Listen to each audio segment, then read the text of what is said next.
You're live. Hey, everybody, and welcome to the 56th week of the Free Assange Vigil. My name is Andrew Smith, and I'm joined with my co hosts, Misty and Steve.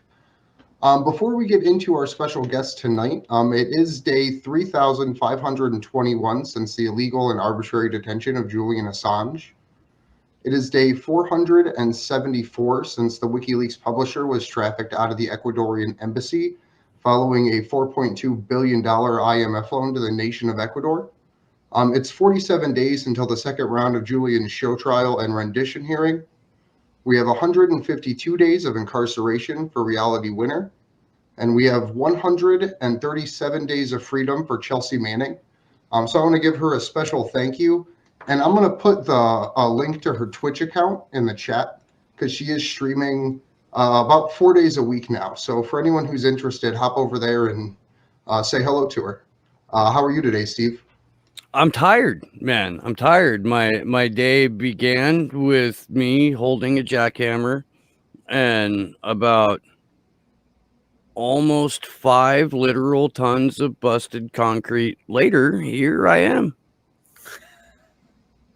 I'm spent, homie. Sounds like an amazing day, dude. Woohoo! No, so like my hands are still shaking. I don't have the palsies. I don't. If it looks like it tonight, let me apologize in advance. I can still hear it in my. So and if I do this like a few times, my ears are ringing. They are. So for everybody out there who isn't aware, we do have a GoFundMe up right now because we are fundraising for the DC protests starting September 7th in Washington, DC. So I'm going to put that link up in chat for everyone if you could help us circulate it. We are going to be starting to release our actual schedule here in the next week or so with the actual planned dates and times and locations for everything. So I really look forward to working with the group to finalize that and put all that out there. So I'm dropping that link in chat for everybody now. Thank you very much for helping us get to DC. We really appreciate everyone that's contributed so far and everyone that helps us circulate the link to keep getting the word out there. Do we have a call to action for the week, Andrew? We do. This week's call to action, it's pretty simple. It's inspired by what happened in Melbourne in the beginning of July, where tons of city councils in Australia, starting with Melbourne, actually spoke up in favor of Julian Assange. So I put a little draft template letter that everyone can send out to their local city councils, as well as a PDF download link to the motion that the city of Melbourne put forward, as well as the news article that outlines the different cities throughout Australia that have now come forward and supported Julian. So the hope is to get local government officials involved simply because it will raise awareness if a motion is put forward, regardless if it's accepted or not by the council. Simply getting it on the docket and having it be something they have to discuss is a really powerful thing to be able to do. So without any further delay, it's my pleasure to introduce our guest. And before I do that, real quick, I got to give a big thank you to Ron Placone, who helped make this possible. Ron, of course, friend of the show and my friend in real life. He was kind enough to put me in touch with our guest, Ed. So I'm really stoked for this. A phenomenal singer, songwriter, performer, activist, David Rovics. How are you this evening? Doing good, Steve. Thank you. Glad to be with you. Are you in Southern California too, then? No, I'm in the Santa Cruz Mountains.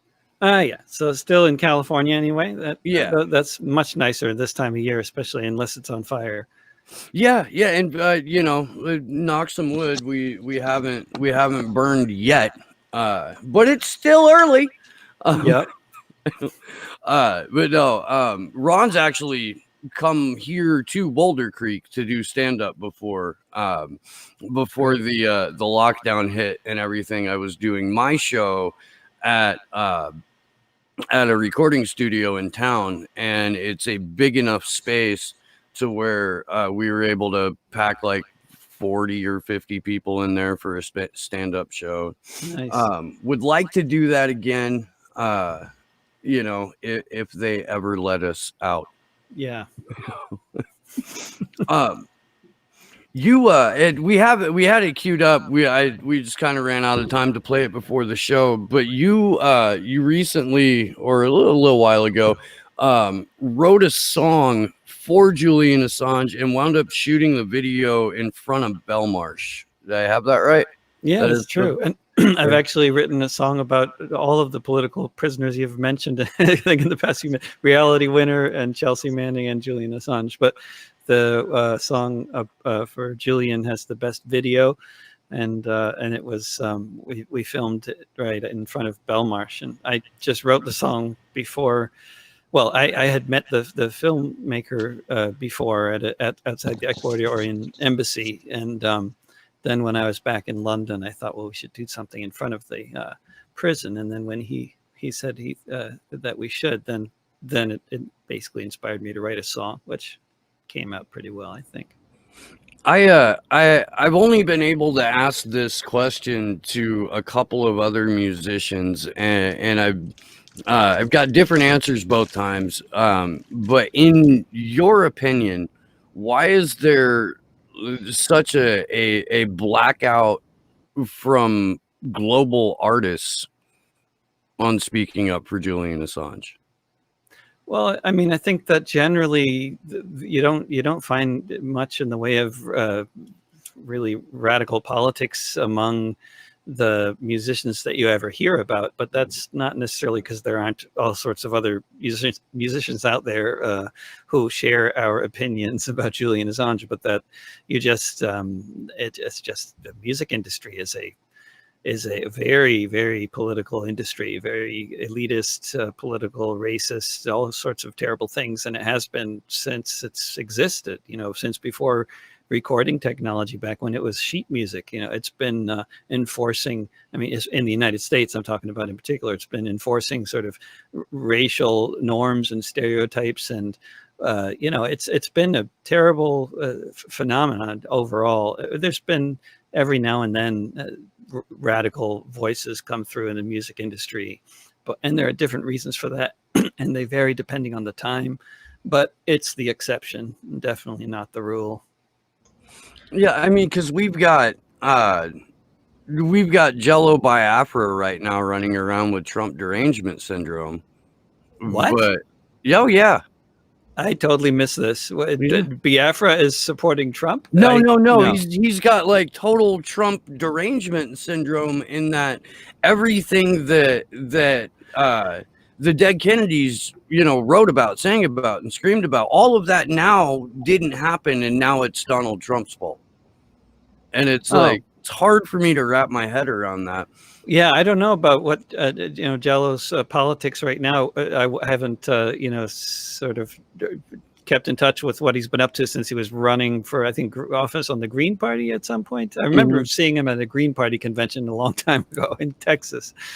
But I totally get where you come from, and I totally agree. And it's a thing with the protests going on as well, with the sort of, and has been forever, with the sort of liberal efforts to sort of usurp radical what might have been, or what were you know, radical efforts, and then they're always trying to drag it into the liberals, the sort of Democratic Party support realm, and sort of neutralize anything really powerful in the movement. And that's kind of the role that liberalism plays in our society and many others. But it's sad when people kind of drink the Kool-Aid and think that they should be spending their time or making much of an effort trying to elect a Democrat like Joe Biden or Hillary Clinton. It's just a ridiculous way to waste your time, I think, and this is far more useful things to do.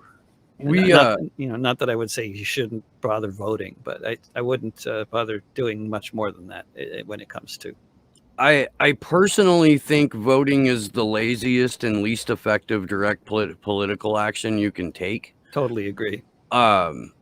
we were at lunch today, and for whatever reason, the bartender had Joe Biden on, and he was giving a speech, and like so I don't drink anymore, but I eat lunch at a bar because they have cheap street tacos, and it's wonderful. And like the entire lunch crowd is, people who just, you couldn't get more blue collar or no collar, and Joe Biden isn't winning over anyone at Henfling's famous Roadhouse and Hell's Angels stopover. But they were like, does this guy know where he is? Is anybody voting for this? Does anybody know anybody that's voting for this guy? Right. It just seems like he's on another planet. Absolutely. Like, if I had instant grits in my head where my brains used to be, my family would put me away. They would make sure that I got the help that I needed, and then they would go and live their lives. But here we've got not one but two presidential candidates who are operating in much thinner oxygen than we are. Absolutely. And they're barely mentioning it in the at least in like NPR and that kind of CNN. They're just barely mentioning his obvious senility. But he's been doing a lot more scripted stuff lately. I think he's really avoided the unscripted situations too. He had to go off cuff during this like press conference or whatever it was today, and one person from the media asked him a question, and he almost flubbed that one. Wow. Yeah. And it's like, you've been shot full of the best Alzheimer's drugs money can buy.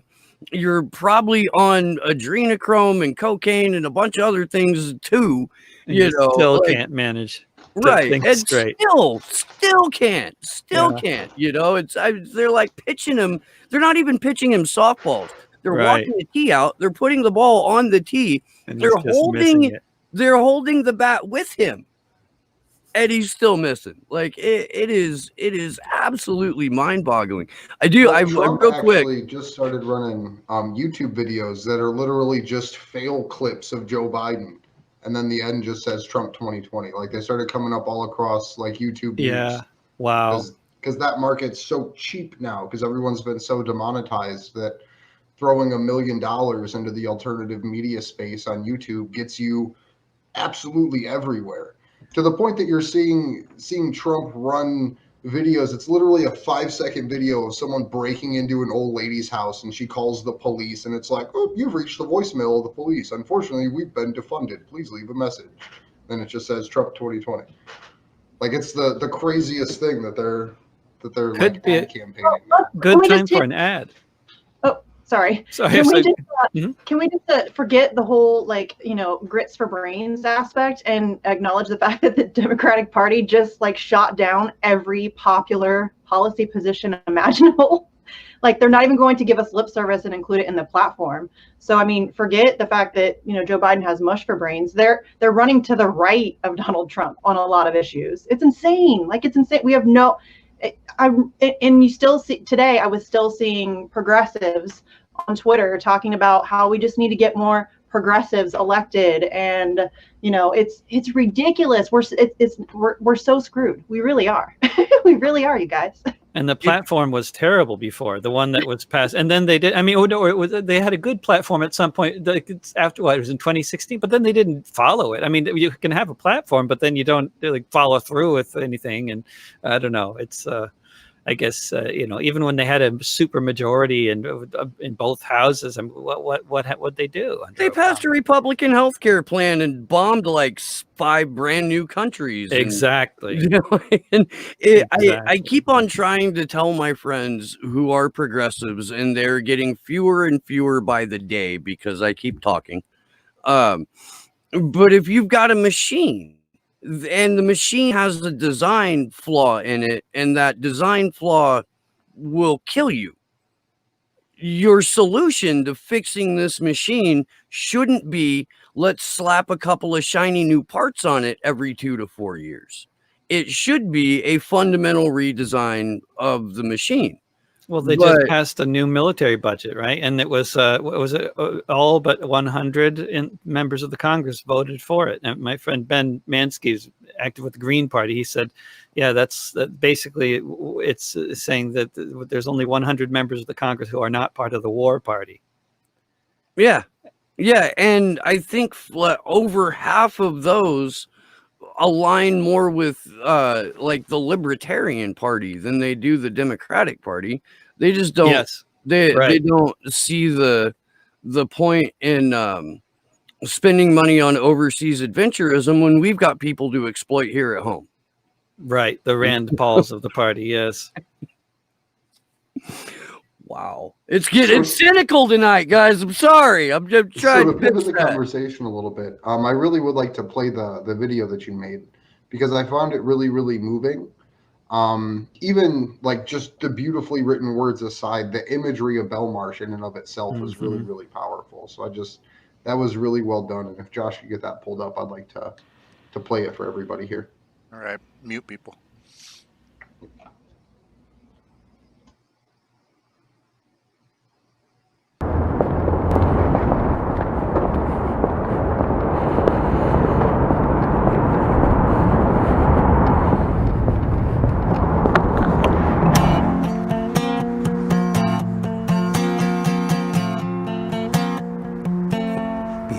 Prison walls, there's a man who's won awards for the work that he has done and all that it affords, such as the knowledge of the horrors committed in our name.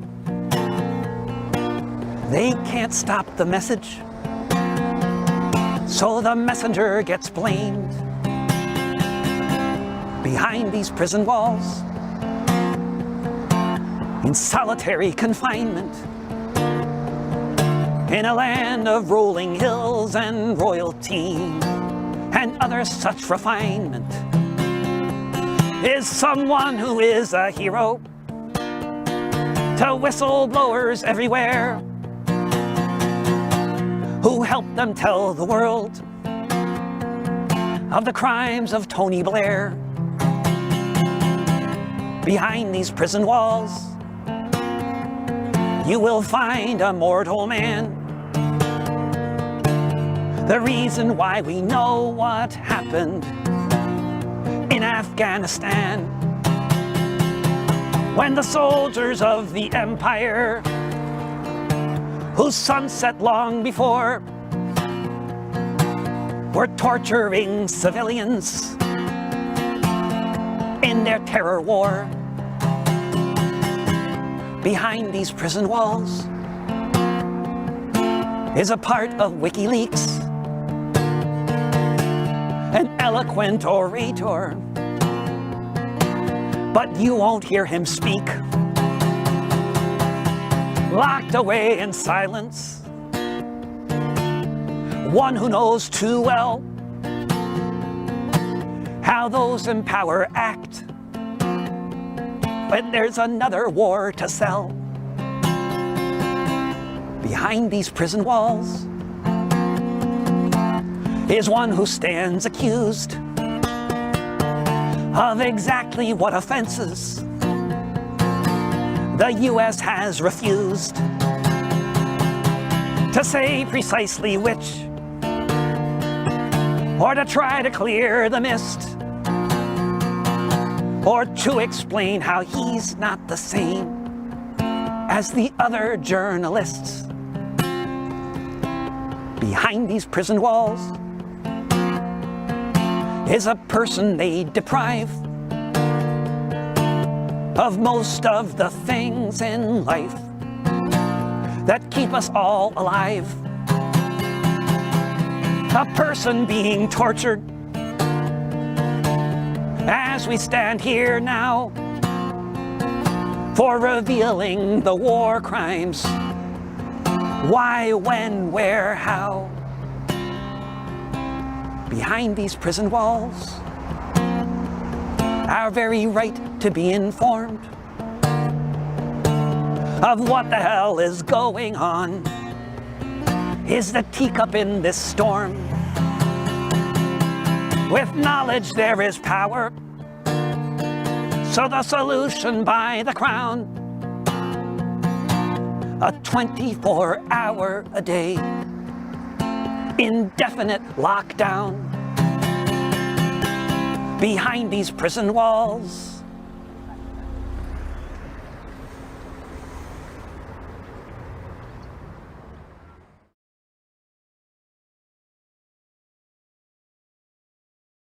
Tag yet incredibly handsome group of activists. Thank you for that, David. That was powerful and beautiful. The first time I watched it, I made the mistake of watching it while I was cutting onions, and I got a little teary-eyed there. That was really well done. It's whoever shot that footage is incredibly talented. Yeah, they did an amazing job. They're great. I mean, it changes the whole experience when you got the song that's video with a video like that. So, yeah. So David, for the viewers who may not be familiar with you, can you kind of give like a little bit of your like backstory, how you got into sort of using your art for activism, and how you kind of came to the cause of Julian Assange?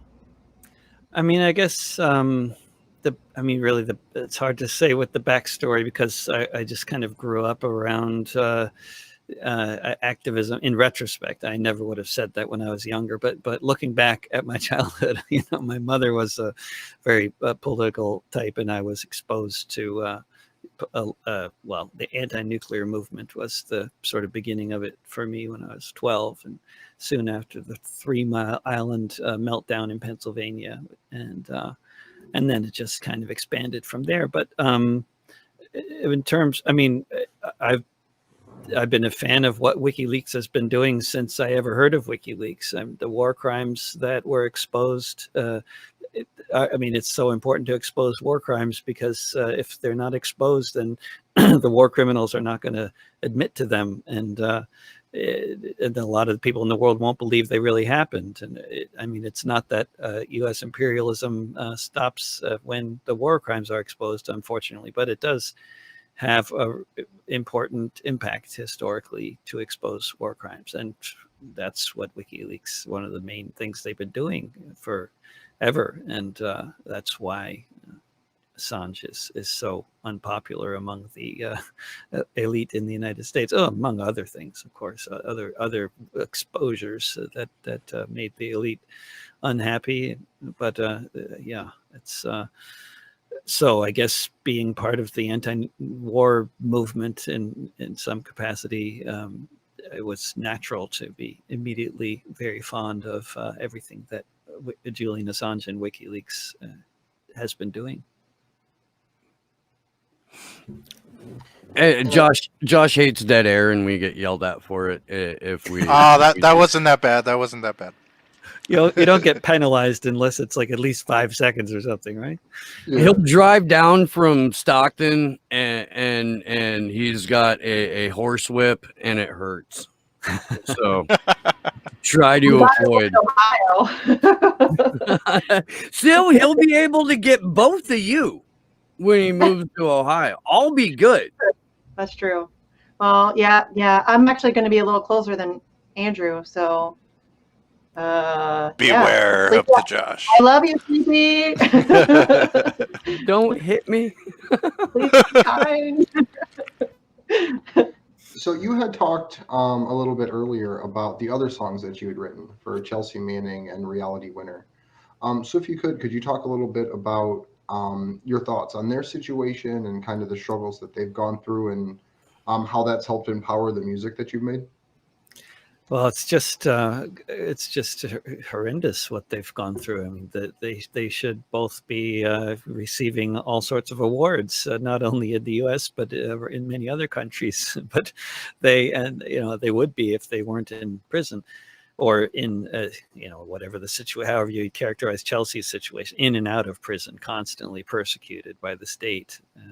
It's just, but it's also been true for so many other whistleblowers, particularly under Bush and Obama and now Trump, really jailing whistleblowers for exposing crimes and for bringing information to the public that is absolutely desperately needs to be brought to the public. Edward Snowden is another example. And these luckily he managed to escape and isn't in prison, and that's good for him.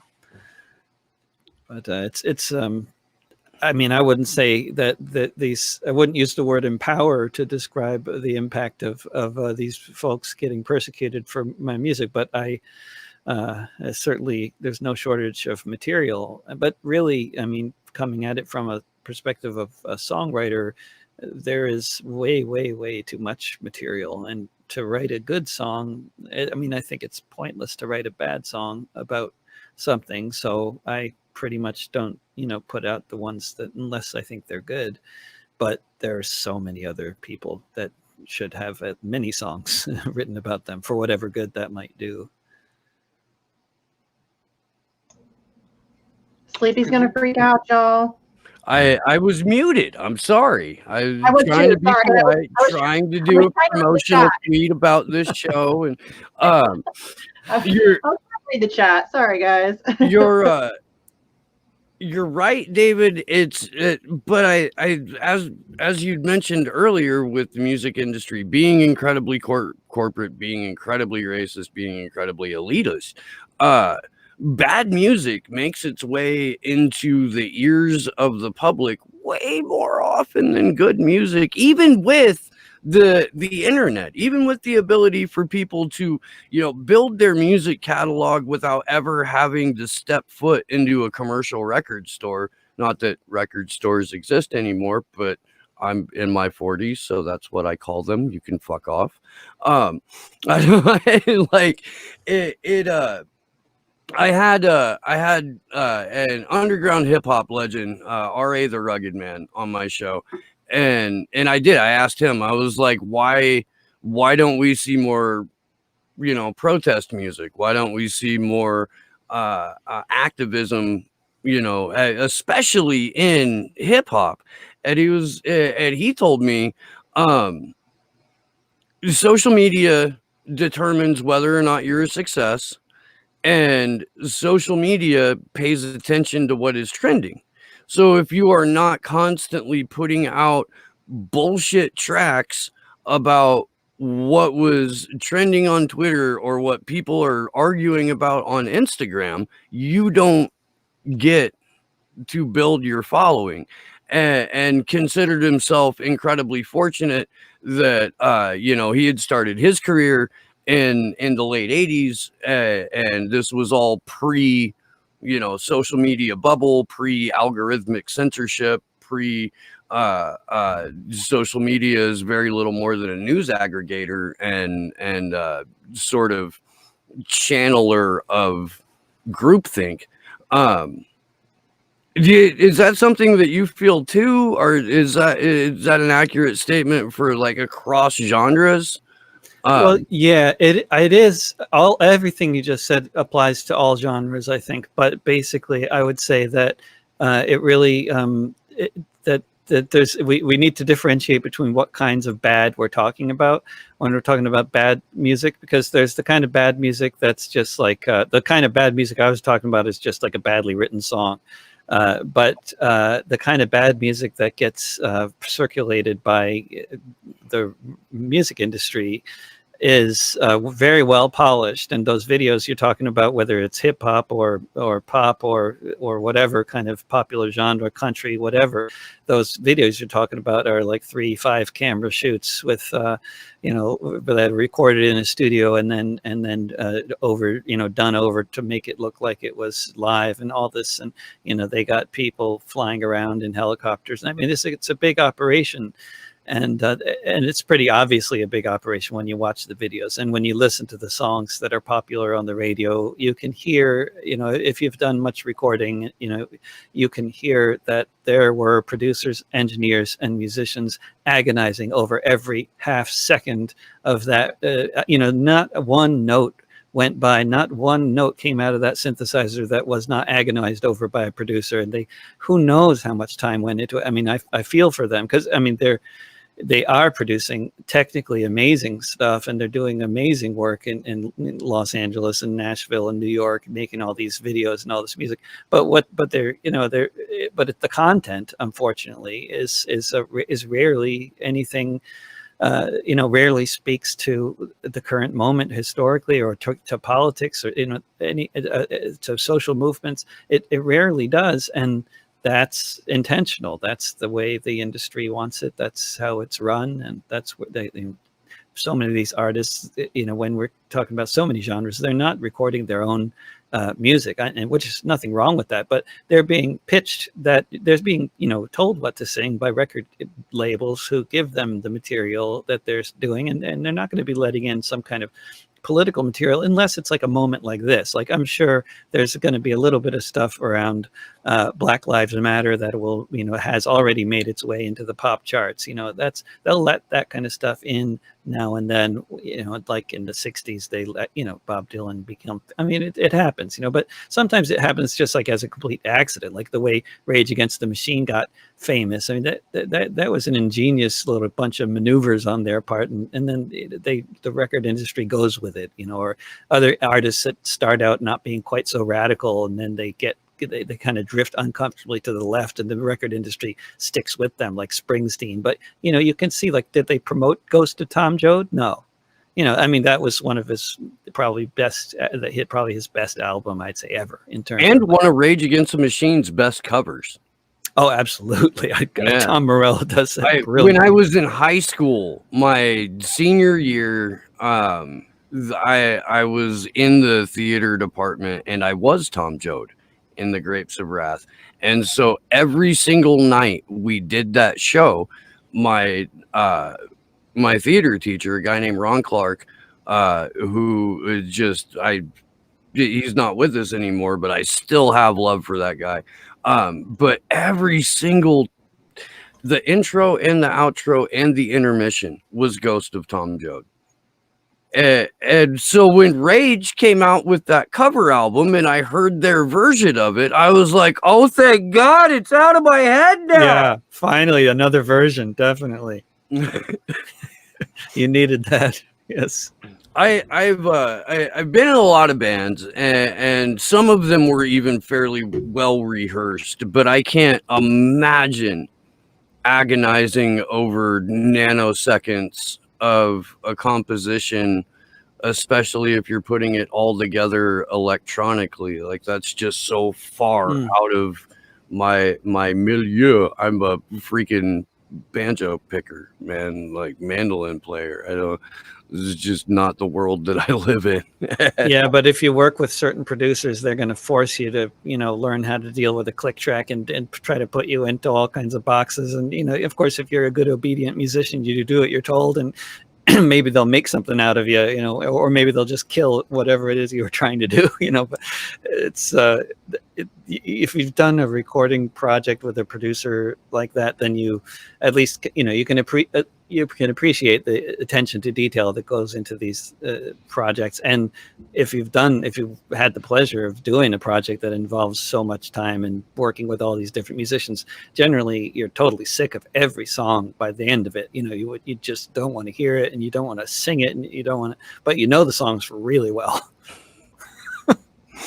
I think the like, call it hyper manufactured state of the music industry is kind of just a parallel for what we as a society are living through at large, which is essentially that the idea of collective lying, where like everyone listens to that and they think that person did so good making and then editing and then releasing all their own music, when that's not the case. And everyone knows that there's this multi-billion-dollar operation designed to capture your attention. And our politics works the exact same way, where you have people that are built up as these idols, and you're saying, oh, look at what that one person did and accomplish. Like, let's follow them and see what happens here. And then 6 months later, you realize, oh, this is just another hyper manufactured facade designed to just extract money from people. Absolutely. I mean, you realize with politics and with Hollywood and with the music industry, if you look into it, not only like it's so much of it is hereditary. I mean, these are people whose parents were pop stars, literally, or whose parents were Hollywood directors. Like, I mean, I don't know, what was a sort of story about somebody. I mean, and they're very talented oftentimes. It's not to say they're not, but like there was some story about some kid who was like 13 years old recording in her brother's bedroom, and of course, who knows what kind of mansion they were living in, what kind of bedroom her brother had. A recording studio in your bedroom, that's not unusual, but they make it sound like they always make it sound like a rags to riches story. It's like what they're always trying to sell, whether it's politicians or musicians. But the overwhelming majority of these people, whether they're politicians or musicians, they inherited their wealth, they inherited their influence, they inherited their musical talent, which is not to say they didn't work at it themselves, but their parents were in the industry, in some aspect of the industry. They grew up in places like Los Angeles and Nashville. I mean, it's the story of the person coming from the farm in Iowa and then moving out to Los Angeles and hitting it big. I mean, it happens, but it's not the norm. That was the Welcome to the Jungle video. Oh, welcome from the 80s? Yeah, that was the Welcome to the Jungle video. Axl steps off of a bus in downtown LA. He's still got a piece of freaking hay in his mouth. and then the next thing you know, he's playing the whiskey, and like that's not how that shit works. It's the American dream. It's the propaganda. It's what we. But I mean, you say people, know it's a multi-billion-dollar industry, and yeah, people do. But it's also like there's this kind of like you suspend your disbelief, and you just hear this lovely story that they've cooked up for you, and you hear this person who sounds very authentic and believable, and then you're like, oh, okay, well maybe it's true in this case. But of course, most of the fans are teenagers, and they don't really know. Actually, that it's a I don't know if you're talking about Katy Perry or Barack Obama right now. I don't think it matters, actually. Yeah. It's the same thing, really. Well, there's that guy in Sweden who's written like almost 30 #1 hits. Sweden is the #1 per capita, is the #1 hit producing country in the world. Which is, I did not know that. Yeah, so weird. But they make so many of the hits here in the U.S. Yeah, Sweden. Crazy. They grow up with the music. They all get music instruction from a very early age. And so you get that many people who are exposed to things like reading and writing, music and recording and, stuff like that. And I guess it just, they produce them. Wow. Who would have guessed it? As somebody who loves music, though, I'm kind of curious, like who are your biggest musical influences? Like, who would you say influenced like you as an artist the most? I definitely, there's a bunch of them, but like and one of them is Jim Page from Seattle, who I first was exposed to when I was around 19 or so, and not Jimmy Page, but Jim Page, and he's not a well-known musician compared to many of the he was never a star or anything, but he's just a fantastic songwriter that very few people have heard of. So I can mention a few other folks like that are pretty obscure, but of the sort of somewhat less obscure ones, Phil Oakes and Utah Phillips were big influences, and then just also just listening to a lot of different music that I think, to me, it's really obviously part of the way I play, but it's not necessarily like, I don't know if people hear my music and say, oh, you spent many years listening to nothing but bluegrass, but I did. And I don't know if that comes through necessarily, but it's definitely a huge influence, along with Irish traditional music and African music and just all sorts of stuff that I get exposed to by accident. I mean, a lot of those things I got exposed to on purpose, and Nueva Canción from Latin America. I listened to a lot of that. And I guess I get exposed to different kinds of music for different kinds of, particular reasons that I happen to be in. And then you get exposed to it enough and it kind of comes to life and becomes really real. Like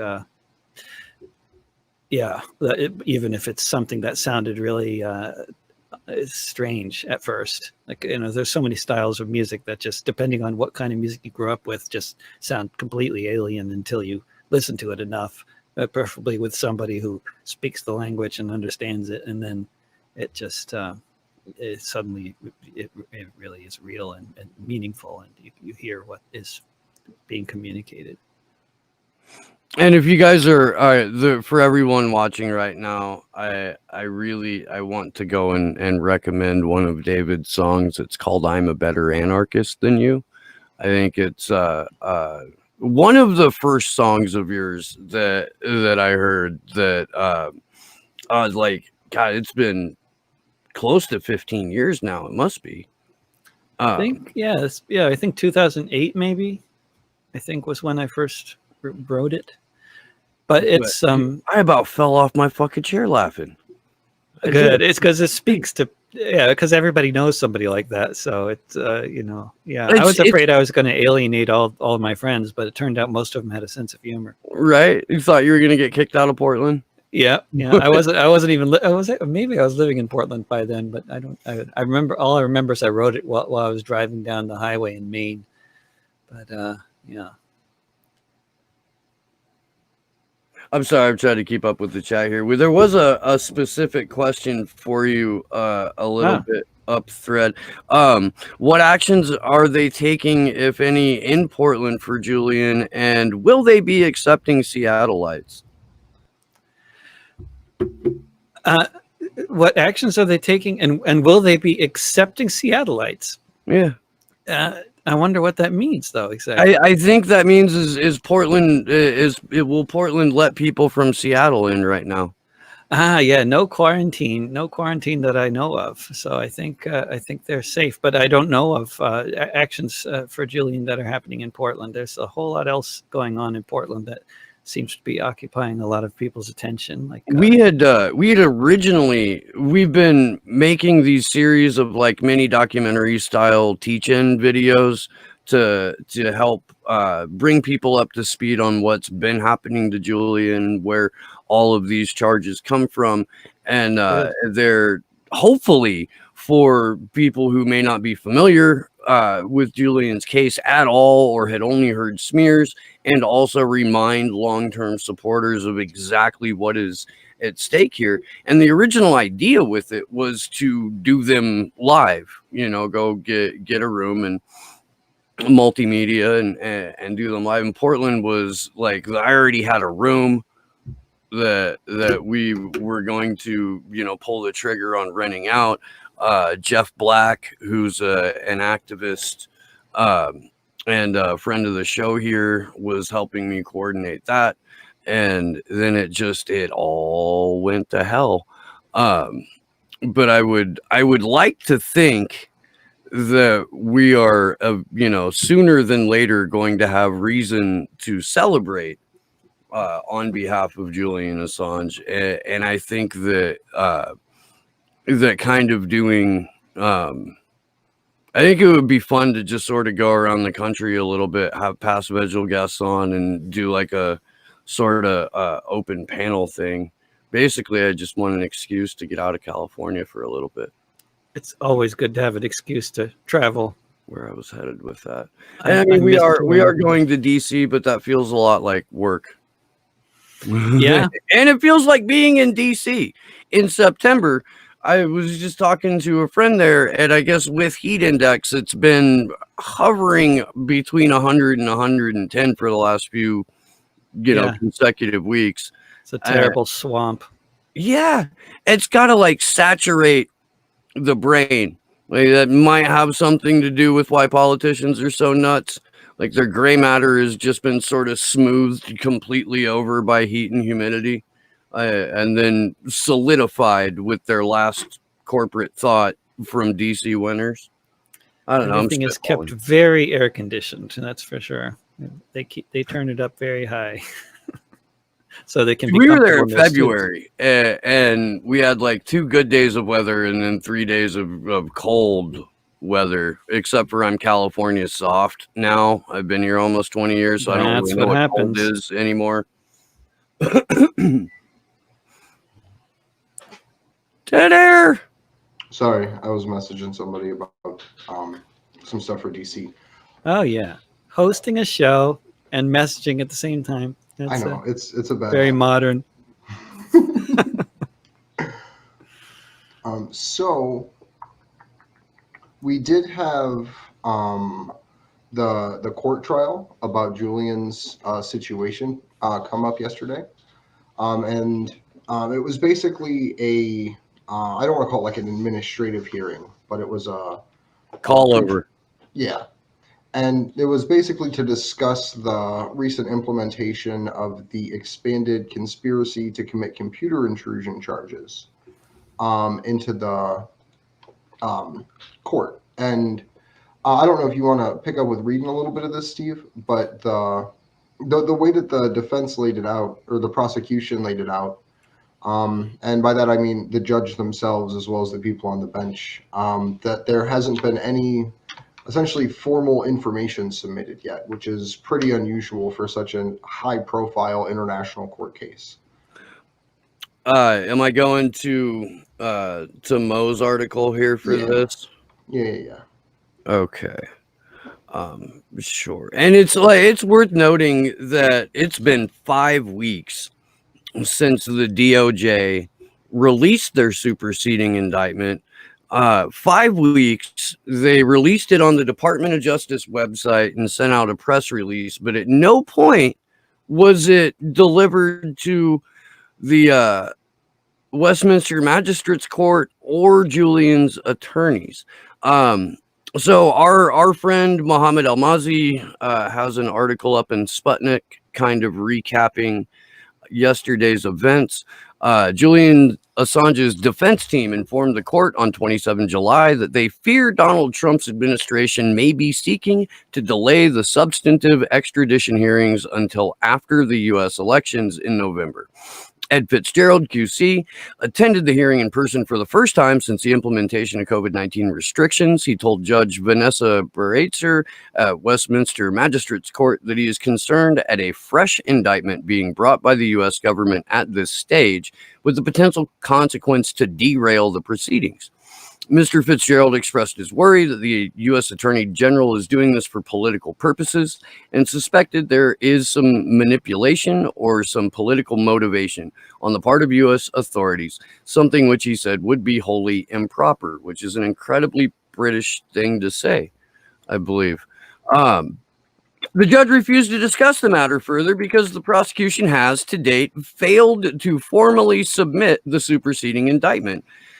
Joel Smith, the barrister who attended the hearing on behalf of the prosecution, told the court that he would not be able to commit to any timetable in terms of the second superseding indictment being formally served on the court, and that it would have to go through the usual channels before he could say more. Christian Raffinson, Wikileaks editor-in-chief, followed the hearing remotely from Iceland. He told Sputnik that the political nature of the entire thing is becoming more and more clear to everybody. He described as absolutely unacceptable the fact that the U.S. administration has failed to serve the second superseding indictment to the court. We were at least expecting this to be served today, and the fact that the judge has only heard of it through email exchange from the defense is, of course, outrageous. I'm gonna pause there for a second so we can kind of talk this through. And anyone can chime in if they have anything to say about this particular, I don't know, high-speed shit show. Yeah. The fact that they're basically saying, well, we can't discuss this, even though it's been public, even though it's been circulating across news outlets for those that'll carry it as a way to smear Julian, but they're not going to discuss it in court. To the point that they literally have to argue, like, you're holding us up intentionally. Like, this hasn't been entered in so we can actually see the evidence at this point. So I think it's a really heinous way to try to delay a trial for a man that's already spent a decade at this point in some form of solitary confinement. I just don't know how much more obvious they can make it that this is a complete shit show. Like, it's a joke.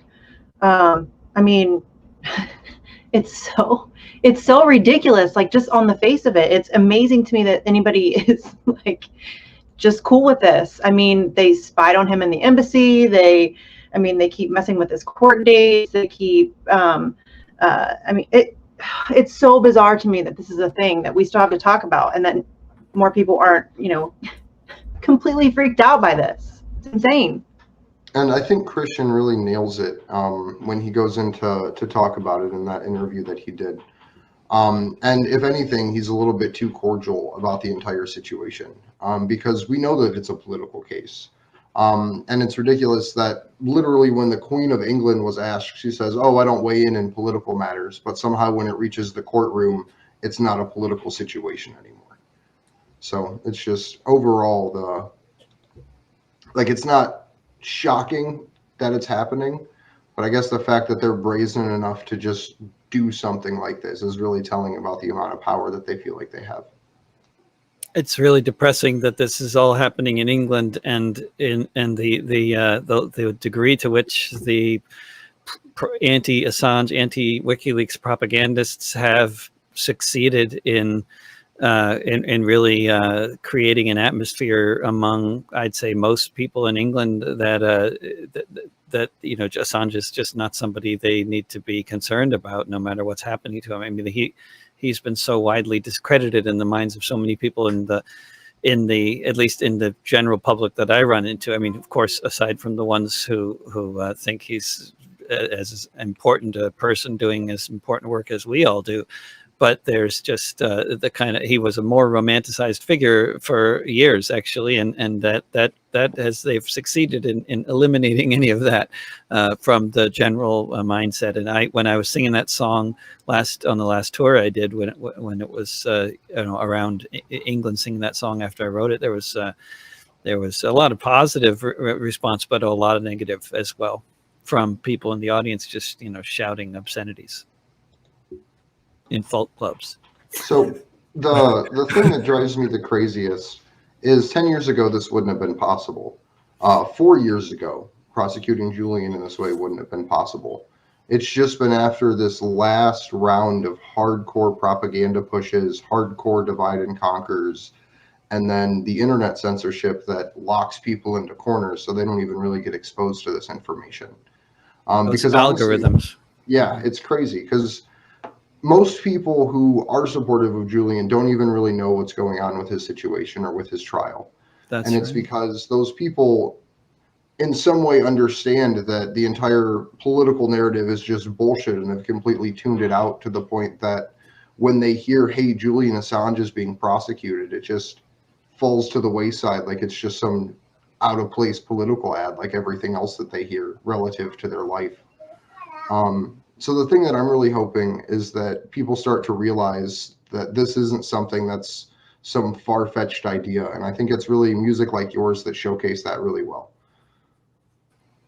I think people the important thing about telling a story and writing a song about somebody is that you are humanizing them, and it's and doing it in a way that people can relate, and whether they want to or not, because it's been actually proven by scientists studying the effect of songs on the brain that when you sing words, it goes right to the emotional centers of the brain. And so it's I think a really important way to try to break through some of the programming and the misinformation that people get.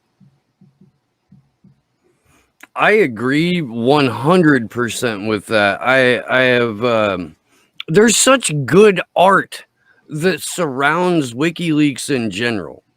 And that it's, not just digital images or drawings, painting, music. Like it's such a kind of it's like it's a lighthouse that just attracts people with an incredibly beautiful vision, and that's been almost removed entirely from the public's consciousness over the last 4 years. And it's all because Mother didn't win the election she was supposed to win. And it never ceases to amaze me the number of people that are willing to side with both Hillary Clinton and Donald Trump at the same time, because both of those individuals are on record calling for the assassination of Julian Assange extrajudicially well before the DNC leaks ever took place. Like, it's one thing, and it's frustrating in and of itself, but it's one thing to be a partisan just for the sake of being a partisan.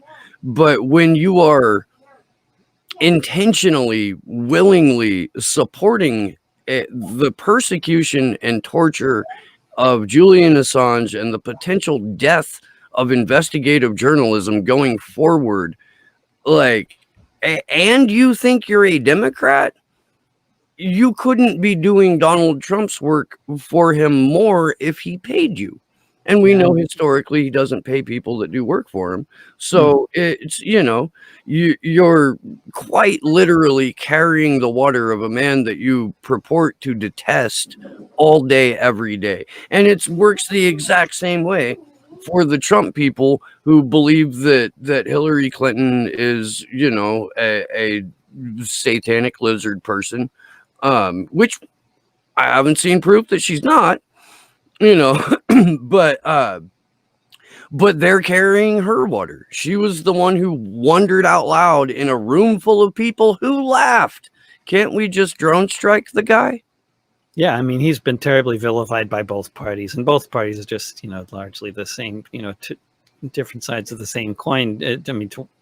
Maybe Trump is going to have a launch a fascist takeover, and then we can really distinguish him from other, his various predecessors. But if it weren't Trump, it would be another Republican or another Democrat that would be going after Assange and Snowden and Reality Winner and Chelsea Manning and a whole lot of others, folks. In that superseding indictment, one of the things that hardly ever gets covered because so much attention was paid to Anonymous and LulzSec and the more salacious details of it. But in that superseding indictment, they try to go after Sarah Harrison, and they try to include WikiLeaks and Julian Assange's role in protecting and getting Ed Snowden to safety. Like, that's something that could be explored in this superseding indictment and lead to more charges or lead to eventual charges down the road. How many more? I mean, he was already looking at 175 years in prison, right? Under the charges that I heard about months ago. Now they're adding more and more all the time. Well, this doesn't add any new charges because they missed their date, but his partner, Stella Morris, mother of his children, has a thread up on Twitter right now, which we have in the show doc and we can pull up, but it lays out a pretty, I don't know, like, frightening fucking scenario, to not mince words. She says, I spoke to Julian today. At any moment, we expect that the U.S. will drop its existing extradition request and then re-arrest him on the very same charges under a different extradition request. The DOJ had been given a deadline by Westminster Magistrates Court to finalize any further extradition requests by 14th June 2019. That makes the latest superseding indictment 14 months late. It was publicized on the DOJ website over a month ago. 5 weeks have passed, and with no new charges, but the U.S. has so far made no attempt to incorporate it into the UK jurisdiction. Hence, lawyers have been working on arguments and evidence in relation to an effectively defunct extradition request. The incorporation of the superseding indictment into UK jurisdiction with the very same charges as before has been inexplicably delayed for an additional 5 weeks and counting. Meanwhile, fast approaching is September 7th, when the hearings that began in February will restart. In light of the U.S.'s inexplicable procrastination, it would be improper for the snail pace of the indictment's incorporation into UK jurisdiction to be used by the U.S. to seek to delay the hearing until after the November election. Do any of you see a scenario that bears this kind of supposition out? And David, I don't know how much time you have to spend with us tonight. So if you need to cut out like at any moment, just let us know. And I should actually run. Yeah. How long do you guys go for? We have some more news to get to. We'll probably go for another like half hour, but at any point you can bounce. And if you have to do that now, then if you could give a couple of thoughts on this question, and then let people know where they can find your music and when you're streaming and whatnot. Oh, sure. Well, I mean, these days I've been doing broadcasts most weekdays at 10 a.m. Pacific, and then last Saturday of the month doing a concert at 1 p.m. Pacific. That's kind of the regular scheduled stuff, interviewing people during the pandemic. So yeah, people can go to davidrovics.com and find out about all that.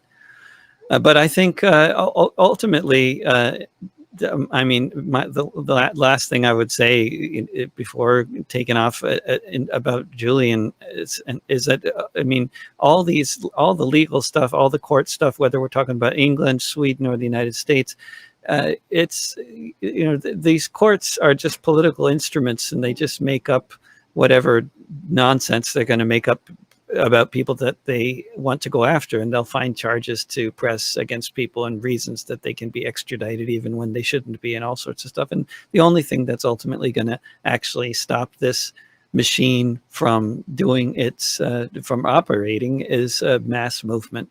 And we need tens of thousands of people in the streets on a regular basis to make the point that Julian Assange is a political prisoner and should be given a Nobel Prize rather than a 175-year prison sentence. And if there was that kind of movement, then the court decisions would suddenly start changing, and suddenly the laws would start changing, and they'd pretend that they were doing it because of the sound legal traditions in Britain or the US or whatever, and that's just a bunch of bullshit. They'd be doing it for the same reason that they're doing it now, because it's all political. But thanks a lot for having me on, and I'll hope to talk to you again soon. Yeah, absolutely. Thank you so much. It's been great, and I know there were folks when we announced the show that you were going to be on that were really looking forward to seeing you. So yeah, thank you very much. And hopefully before we go to DC, time permitting, I can get you on my show, Slow News Day. Oh yeah, absolutely. Love Hell to. Yeah. We're not having any of those slow news days anymore. Take care, you guys. I went for the hipster irony in the title of my show. I titled my audio memoir that I finished 2 years ago, Waiting for Something to Happen. So, yeah, something's happening. See ya. Thank you. Take care, David. David Rovics, that was awesome. That guy's rad. That song's awesome. And if you weren't familiar with who David is, he's got a fantastic catalog of songs. And well worth checking out, even aside from the fact that he's a badass Julian Assange supporter. So true.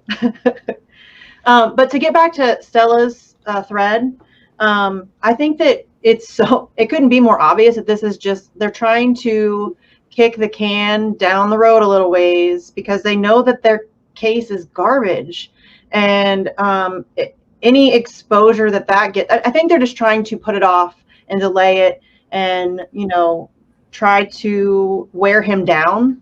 It seems like they're constantly just trying to chip away at his morale, like by everything that they're doing, keeping him in solitary confinement, not giving him his, radio or the laptop that he requested. I mean, all of this gluing down the fucking keys. What is that about, man? Like, how infantile do you have to be?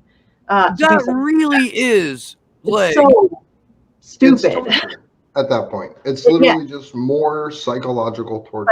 Yes, and that's what I mean. It's like, it seems to me that they're just trying to wear him down. They know that they have the power. They know that they have, he can't fight back. He can't even meet with his lawyers. It's been over 17 weeks since he's seen his lawyers. He's up against the United States government, and he can't even participate in his own defense. So, I mean, it's obvious to me that they're just trying to wear him down. They're trying desperately to just keep chipping away at him little by little while making an example out of him. Look what's going to happen to you if you do this. And, they're just hoping to wear him down, and that people will just not care and forget, and that he'll just disappear into the void of history. And it's horrifying. This is a dangerous game that the Department of Justice is playing, though, because that case against David Morales and UC Global is coming to a head. And David Morales is going to fucking prison. And there is no way that Julian's defense team won't just point at what happened in Spain going, how can you say that Julian Assange was given any sort of legal avenue to prepare his defense when you fucks were spying on all of us? And they were spying on him. Like, you guys, that's not okay. Can you imagine if you were, trying to prepare your defense in any case? I don't care what kind of case it is, how big or how small. Can you imagine having the people trying to put you away or to charge you with something, spying on every word you say? That's not okay. I don't know why that's something that isn't talked about more. I mean, that's terrifying to me that that's something that they can just do and nobody seems to care about it. Rooting around in trash cans for diapers so that you can have something else to hold over his head. That's sick. I mean, as a mother, when Stella first came out and did her interview and was talking about, just as a mom, that's so, I don't even know if I have a word for that. Like the invasion that is, to have somebody trying to steal your child's diaper to persecute your child's father. That's terrifying. That's sick. And I know that it's no big secret that, the United States government is capable of some horrifying shit, but it's so fucked up that nobody cares. It really is. It's really depressing to me that more people aren't. And I know that a lot of it is that a lot of people just don't know, like Steve said earlier. I mean, even people that support Julian don't necessarily know, unless you're, like us, kind of hardcore, really deep into it. I mean, I've talked to people all the time who know who Julian is and they support him, but they have no idea what's going on, like the intricacies and the depths that they've gone to. And I mean, seriously, if you just go back and look over the past 10 years and the lengths that they have gone to and the time, money, energy, and resources they have spent trying to destroy one man, it's kind of incredible. It's really something that I don't know how to get people to recognize how vast it is. You could end homelessness and send everyone in the U.S. to college for 10 years on what they've spent on trying to bring down Julian Assange for publishing. Yeah. Not for war crime. War crimes, y'all. War crimes. I mean, back to the point of before the election, and that they're trying to push this off so it goes later down the road. I think this is a horrible failing of the independent right-wing media. We talk a lot about the independent left-wing media and some elements of the Ron Pauls and different people like that. But as a whole, even right-wing media in general, whether it's the Next News Network, Ron Paul, Destroying the Illusion, what have you, all of these different right-wing truth shows trying to fight the deep state, every single one of them has just completely blown Julian off. I was super impressed with Ron Paul super early on when Julian was taken to prison. Coming out, and he literally was like, don't support Donald Trump if he does this. I'm not telling you who to support, but I'm saying hold your support until Julian Assange is freed. And then it just kind of faded away. And you now only basically have Jimmy Dore pushing back about anything, really, on a large scale. Like, there are people pushing back against the masks and people pushing back against the mandatory vaccinations. And I understand and support the majority of that. But the idea that that takes precedence over literally losing the entire amount of free speech that we have and not giving the person that you think is coming to save the world the most layup possible thing that he can do, which is sign a piece of paper, which is what he always does, and make a spectacle about setting Julian free and fighting the deep state.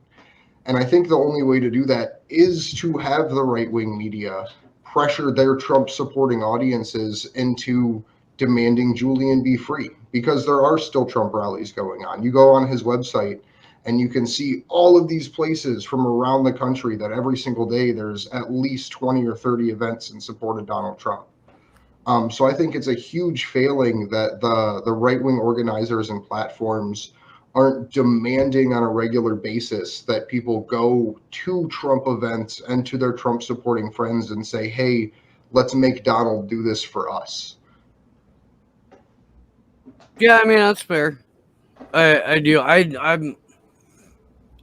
don't expect anything out of the Trump administration, but if someone could be bullied by their base, it might be that guy. He's got a thin enough skin and a big enough concern with his legacy that I can at least see equivocating statements being made that any competent press would hold him to account for. And that Alex Jones cast of characters in that sphere, I'm even more disappointed in people like that for not taking a stand for Julian. Because they'll say fluffy words to small groups of people while not streaming on their own channels. But none of them will never go out of the way to have an uncomfortable conversation about what Donald Trump and his administration and everyone's best trusted friend Bill Barr is doing to Julian. It may have been Sessions that started and initiated the process, but it was Rick Grinnell, an appointee of Donald Trump, that facilitated it. It was the former CEO of Pepsi that's sitting at the head of the International Monetary Fund that approved the loans to Ecuador. It was UK and Boris Johnson's police troops that stormed the nation of Ecuador and pulled people out of it. It was Sheldon Adelson, Trump's largest funder, that was using UC Global to directly feed information to the CIA about what Julian was saying and doing inside of the embassy. So to anyone out there who thinks that Donald Trump is some I love the WikiLeaks, let's save the world kind of character, make him be that. Because you're not going to believe me if I say Donald Trump's not here to save your life. But I feel like if you, as not you, but as the people that support Trump in the way of believing that he is a hero, force him, put yourself in a position to make him have to do that, to prove that he is that person. Because we're at this point in the game that, it's over unless something dramatically changes and people dramatically realize that this case is the end of the Fourth Amendment, it's the end of the First Amendment, and it's the end of any type of due process of law. Because if it can happen this publicly and this openly to Julian, they can drag any of us and throw us under special administrative measures because we disclose information to the public. I think a big problem that we're going to face is that, you're absolutely right. That's what needs to happen. But so many and it's not just Trump supporters, but supporters who, kind of, I don't know, the whole cult of personality type of thing with any politician, rather than trying to hold them to account, they make excuses, they make justifications. So I think that's probably one of the biggest issues we face, is getting those people who have kind of latched onto a personality to stop making excuses and recognize that, these people are not going to do what you want them to do unless you force them to do it. that's just, I mean, what is it? Power concedes nothing without a demand. That's how it's always been. And I think that too many people are willing to, just excuse and brush off the things that their, favorite politician does. And that's, I mean, it's such a pervasive issue. I don't know. And I don't know how to deal with it. I don't know how to deal with it. I'm not smart enough to have an answer for that. I mean, the hard part is just getting people to switch from passive acceptance to aggravated demand. And I think the ways what you and I and Steve and David and Josh and everyone involved, Kimber, in the production of this are hoping to do, which is to just turn the conversation from ists and isms to foundational ideas in a post-partisan way, to where it's talking about free speech and it's talking about having wealth be distributed properly amongst people and tax dollars not spent on foreign invasions and war crimes and private prisons and secret prisons and torture programs. So I think it's really just about trying to get these changes in personal conversations to happen, to where we remove the personalities, and maybe the only time they really get mentioned is if X, Y, or Z person supports a certain piece of legislation that radically limits the power of government. I want to make something perfectly clear, because I do know that we have some Trump supporters that watch this show. Donald Trump has called the defense, like the legal defense of Julian Assange, a plot by the Democrats. Now, I know you like the guy, okay? I know he's owned the libs for you, and that made you feel good. But what he did was pick up the ball from Barack Obama, and he's now carrying that ball to a supermax prison where he will drop it and leave it alone until it dies. Your boy Donnie is carrying Barack Obama's water. Your boy Donnie is carrying Hillary Clinton's water. Your boy Donnie is doing the work of the cabal willingly, happily. And it is incumbent on you, the people that make up his base, to make it very clear that this is unacceptable. Because don't think for a moment that any future president or any future world leader will not abuse the fuck out of the precedent set by locking away Julian Assange for 175 years for being a publisher. Amen. Yeah, and that's actually sorry, I was muted. That's actually a really good point that I also don't think it's brought up enough, is that this isn't even about, I mean, it is about Julian. It's his life is absolutely worth fighting for. It's absolutely worth, just going to war for, but it's so much bigger than that. It's I know we talk about it all the time. It's free speech, it's free press, and it's a turning point in humanity's history. We're going to go one of two ways, and it's not a game. Like this is literally about your right to hold powerful people accountable. And if we don't get this right, it's going to be really bad. It's going to be really, really bad for everyone. And I'm just really frustrated. Sorry, guys. I'm just really frustrated. Well, the thing that people don't realize is no one in positions of political power within any country, within the U.S. specifically, is actually out to help anyone. In the U.S., they're literally just out to be the person in control of the space weapons and the cyber arsenal that allows you to see, hear, and detect anything happening across the internet spectrum. And I feel like that's a really hard thing for people to wrap their head around, that these people that they love and believe in, that they think are coming to save them, are literally just trying to sell themselves long enough to grab a hold of the space missiles, so that way they can become the new Caesar or Alexander the Great. You gotta have your space force, because how else are you gonna build your space wall to keep the space Mexicans out? Well, how else can you stage a false flag with aliens if you don't have a public space force? Project Bluebeam 2020.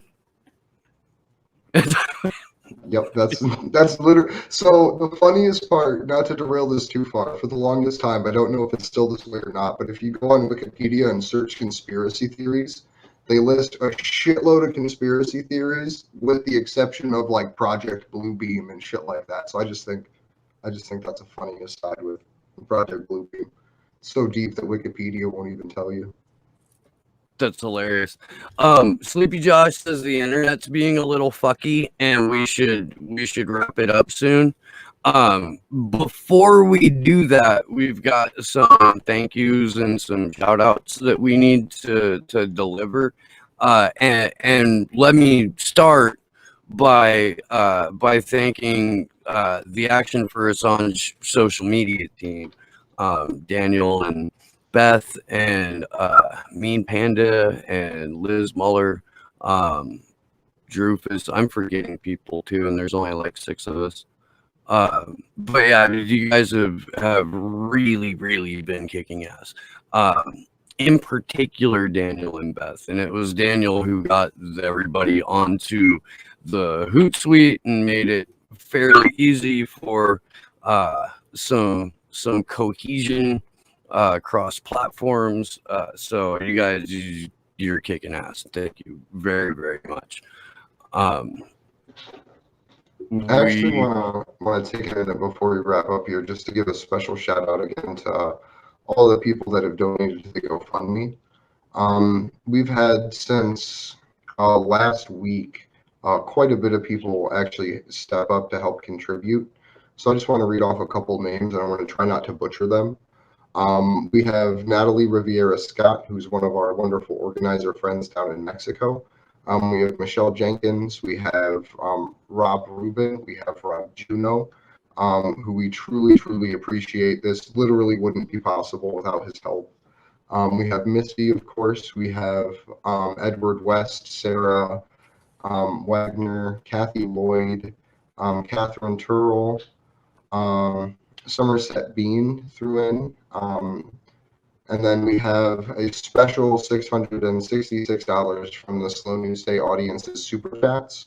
So I want to give a special thank you to them for getting that money contributed over as well. And again, just a big thank you to everyone who's helping us circulate this link and helping us make it happen. We're about $1,000 away now from having housing secured for those whole 3-week period of time during the DC protests. And then everything beyond that's going to additional advertising for the actual event, whether it's billboard trucks, whether it's props for the protest, whether it's helping get other creators there to contribute with us. So I just really look forward to everything that we can get together. And I really thank everybody for chipping in and helping out with this. Yeah, and huge thanks to the Slow News Day audience. You guys, like I try to say it fairly often because you have no idea how fucking much I appreciate you. But I really do have just the best chat crew on the interwebs and the best just overall caliber and quality of people. I've been able to email back and forth with a lot of you, and we've actually met a handful of you. If you find yourself in Santa Cruz, California, fucking hit me up, dude. We'll burn one. Go fucking make fun of tourists, even though if you come visit me, you would be a tourist. So we can make fun of you together.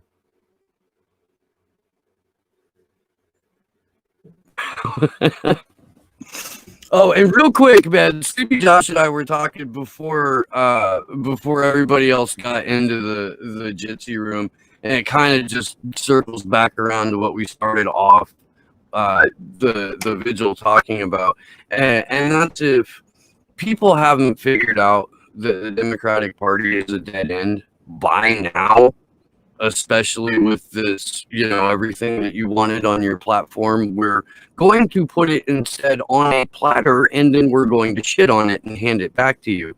Like, if that hasn't, the committees, Steve. if that hasn't warded you off. Oh my God, you guys, seriously, here's what's going to happen. I'm going to eventually freak the fuck out, and I'm going to go off because I know that, like, I say a lot of shit on Twitter, but there's a lot that I hold back. And all that shit's eventually going to come out because I'm getting really, really, really, and I understand that everybody's like on their own path to like understanding what's going on in the world. And, there are some people who still just haven't come to terms with the fact that Bernie's a fucking fraud. And, I try to be patient with that, but at this point, we don't have time for patience. Like, it's, this is it, y'all. This is it. Like, we either get our shit together or it's going to get really bad for everybody. And so, yeah, I'm going to lose my mind. I really am. I'm going to lose my mind. Yo, I feel you though, dude, because as wild as I will get on Twitter, there's so much I don't say. Like, okay, your little like drafts thing. It's filled with shit that like I've started to tweet out and been like, oh, stop it, Misty. Don't hit send. Like it's filled with just my rants. And at some point that shit's gonna bubble out and it's gonna come out and I'm gonna alienate like all the people. I mean, you're not wrong though. That's the problem. Is that you are spot on, and that makes people uncomfortable because it makes them have to address the literal world they built around themselves. And yeah, but I feel bad. Like part of me feels bad because I used to. Well, I guess I never really thought that. Like, I've never been an electoral politics person. I supported Bernie in 2016, but only because I genuinely believe that was our last shot at turning things around with some semblance of, peace. And so, I supported him, but, very hesitantly and understanding who he was. But I really had like this, that was it. And so I don't know. It's just, we're out of time. We're out of time. It's going to get really bad. It's already really bad. And the Democratic Party has done nothing but get worse. I mean, all this reform and all this progressive takeover, it's not happening, you guys. It's not happening. It was never going to happen. Let it go, for God's sake. See, here I go. I got to stop. I'm for this. I'm for Misty Unchained. Oh, God. We'll put it out in the 30-second clips and it'll be wonderful. This is the shit my husband has to listen to all the time, so... No, dude, like, yeah, I think that we should all, like, metaphorically, not in real life, but just do a fuck ton of cocaine and scream exactly what our thoughts are towards the political establishment, not as part of action for Assange, of course, right? Might be a bad look, but yeah, dude, just get those like, fucking unhinged coke rants out of the way. Oh, I don't even need cocaine, dude. Just get me going, and I'll. Right, like, yeah, no, neither do I. It's a fucking. Seriously, I get like super worked up, and I can't. Like, I just start. My poor husband, you guys. Somebody needs to buy him some beer. Somebody send some money. He needs it. Poor guy. Last week, did we get a chance before we close up here? Because I want to make sure we get a chance to mention this. The citations against the Free Assange protesters over in the UK. I don't think we did mention it. Are you? I don't think we did either. So I just want to make sure that we can bring that up in passing. I'll drop the link into the group chat here. But yeah, just in case anyone's not aware, this. What day was this? July 3rd, on Julian's birthday. People had begun receiving letters in the mail, essentially for civil infractions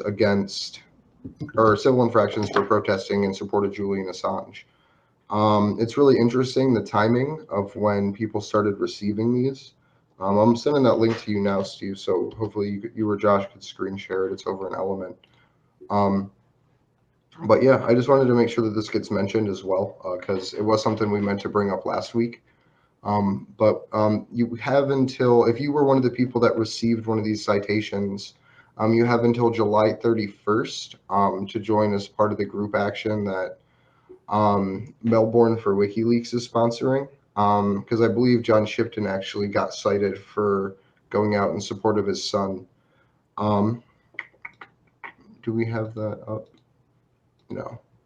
Okay, but either way, I'll put that link in chat just for people to see and circulate, and just kind of just to show other people what's going on in the state of what's happening over in the UK as far as protest goes.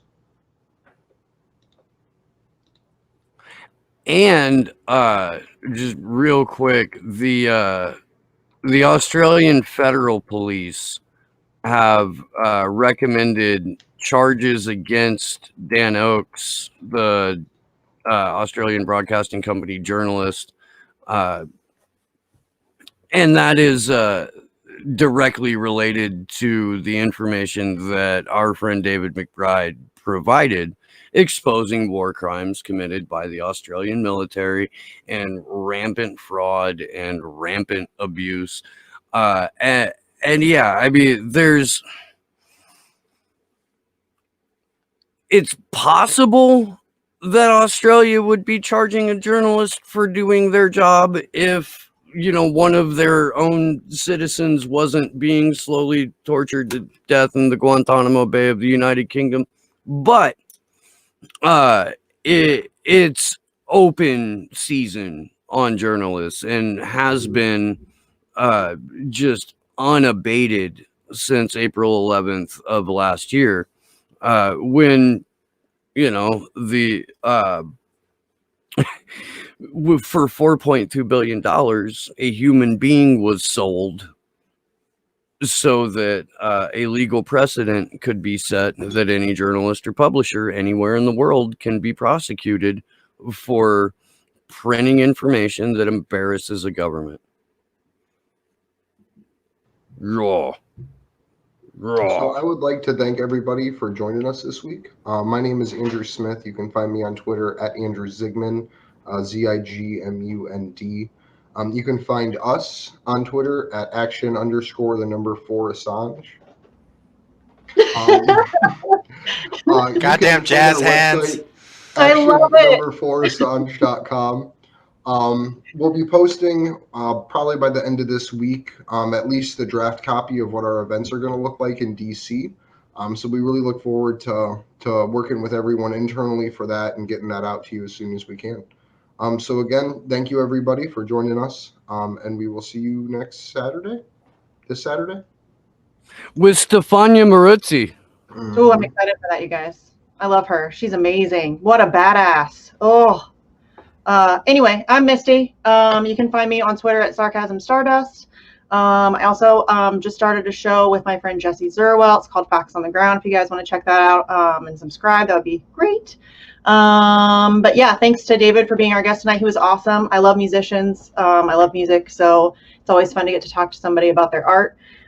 Thank you guys for having me on, and to the people in the chat and the people that support all of us and Assange and everything that we're trying to do. You guys are amazing. I know Steve already said that, I've been kind of, creeping in the chats and stuff, before I started, co-hosting, but you guys really are like the coolest people. So thank you guys for everything that you do to, help support this show, Steve's show, my show. It really cannot be done without you guys. So thank you for that. Sorry, I had a little cough there. My name is Steve Poikinen. I host a show called Slow News Day. If you are looking for it on YouTube, you can type in Slow News Day Podcast into your search bar and it will pop up for you.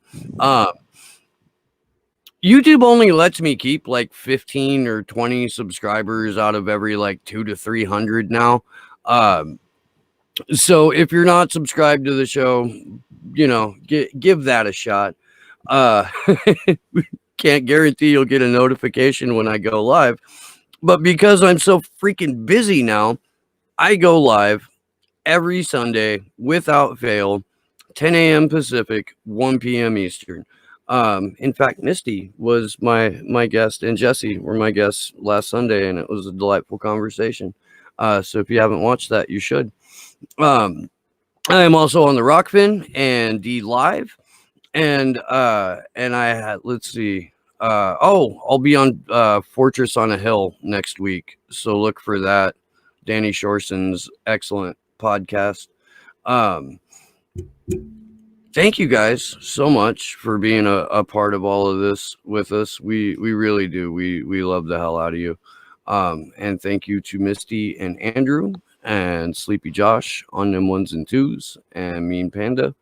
And yeah, again, big shout out to the Action for Assange social media team. You guys are rocking, and keep that up. We need it. We need to get increasingly more intense over the next 5 weeks. So yeah. Get out, contact us. If you can't be at a major city during these 3 weeks, go ahead and try and do some banner drops, whatever, in your own town, depending on the legality and or your morality. And yeah, we will see you on Saturday. Good luck to us all.